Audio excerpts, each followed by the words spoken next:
యెహోవా మాటలు పవిత్రమైనవి అని కీర్తన గ్రంథము 12వ అధ్యాయం 6వ వచనంలో ఉంది. ఎంత పవిత్రము అని అంటే మట్టి మూసలో 7 మార్లు కడిగి ఊదినటువంటి వెండి అంత పవిత్రములు అన్నాడు. చూడండి, అన్నాడు యెహోవా మాటలు పవిత్రమైనవి. నిజంగా బైబిల్ గ్రంథానికి పవిత్ర గ్రంథము అని ప్రారంభంలో పేరు పెట్టాలనుకోలేదట, ప్రేమ గ్రంథము అని పెట్టాలనుకున్నారట. కానీ బైబిల్ అంతా మనం చూస్తున్నప్పుడు హోలీ గాడ్, పరిశుద్ధుడైన దేవుడు నోట నుంచి వచ్చిన మాటలు పరిశుద్ధమైనవి కనుక దీనికి పరిశుద్ధ గ్రంథం అని పేరు పెట్టాలని బైబిల్ విజ్ఞులు ప్రారంభంలో నిర్ణయించారు.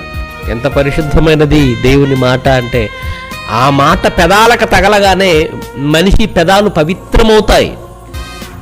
ఆ మాటలు ఉచ్చరించటం ద్వారా ఆ మాటలు పలకటం ద్వారా మనిషి పవిత్రుడవుతాడు. ఆ మాటలు బ్రతుకులు అన్వయించుకోవటం ద్వారా మనిషి పవిత్రుడవుతాడు.